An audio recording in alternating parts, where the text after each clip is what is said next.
Hey guys, so here's some thoughts on another new release from Tor, Counsel by Chris Sharp, a brutal, unwaveringly violent, somewhat over-the-top story of revenge in a world with trolls, goblins, witches, wolves, and elves, all mixed with both myth and legend of our own world, Norse in particular, and that of the author's own mind.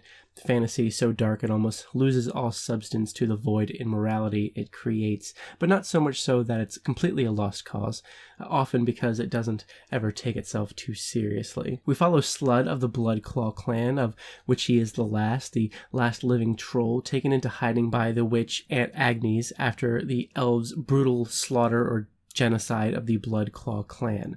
She raises him, brutally teaches him, hones both his skills and his tolerance for pain and torment until he is a monster of a troll, ready to avenge against the annihilation of his people. Aunt Agnes is a cold, cruel witch who's determined to have her way with a world that's had its way with her.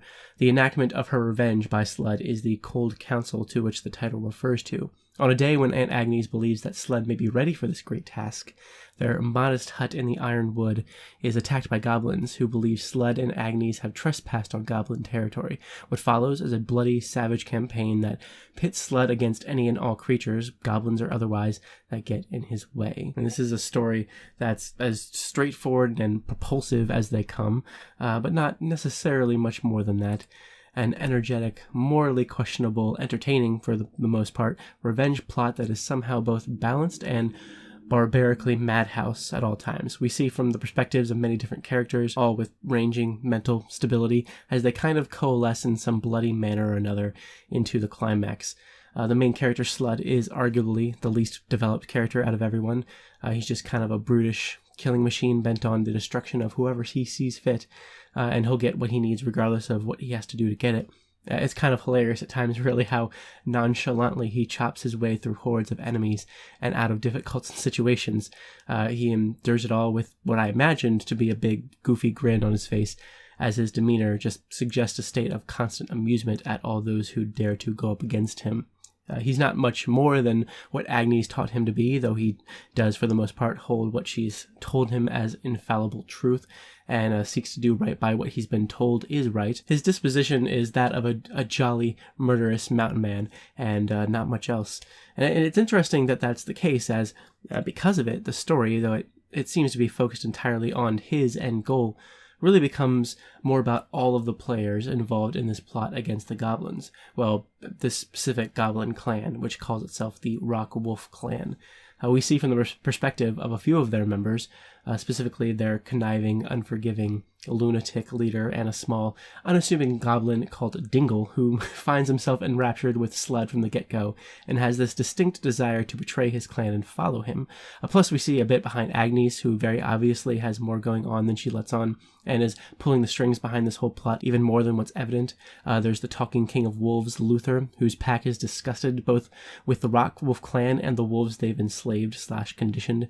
And then there's Neither Nor, easily the best character in the book, a goblin whose clan was killed off by the Rock Wolf clan and is now wanted and vehemently searched for by the Rock Wolves. Neither Nor has the distinct ability to come back from the dead, no matter what, after being killed. As long as every piece of him is accounted for, as long as he's not eaten or cremated, his body will eventually come back to life. And you can tell there's a whole lot to his story, some nuance to his character and situation that most of the book is lacking. The book as a whole does seem a bit lacking in general, despite some well-balanced writing on the author's part. He mixes non-stop bloody action and descriptive layered world-building quite well, to the point where you never feel bogged down or held up in either. But the plot itself is just predictable and derivative in a lot of ways. I was never fully immersed into the story or into any one of the characters' minds, and found myself wanting this already fairly short book to just get to the point already. A bit of the action is repetitive, and the dialogue is a bit unbearable at times. He writes heavy in dialect, as if an uneducated troll or goblin is speaking, and I understand he wants to get that across, but it really just takes you out of the story when every single word a character says is spelled wrong and is awkwardly put together. This really could have just done with some more editing, and maybe some other subplots, ones not entirely focused on the straightforward main thread that we follow. And ultimately, this was not a bad book, and I'd recommend it to those who are fans of dark, bloody fantasy with a focus on taking revenge for wrongdoings. Plot-wise, this could be Quentin Tarantino's foray into fantasy with its almost funny and ridiculous way of approaching savage ultra-violence. Like I said, it is what it is and isn't trying to be more. It doesn't take itself seriously, which makes it hard for the reader too. It's as entertaining as a story like this can be, despite its flaws. It's possible you'll come out of it like I did, wanting something just a bit more rounded and full, but you may also feel, as I do, that any sequels to this might be worth exploring, as the groundwork has been set for possibly something much bigger and better. This is, ripe with masculine energy, for better or for worse, and unapologetically does what it does without remorse. Whether or not that's a good thing is up to you. And I think that's pretty much it. I think that's all I have to say about it. If you guys have come across anything by this author, I think he's written another book before this one. If you are interested in this, I would love to hear your thoughts. Definitely let me know if this is your kind of thing. I would love to hear about that. Thank you guys so much for watching, and I will see you later with more.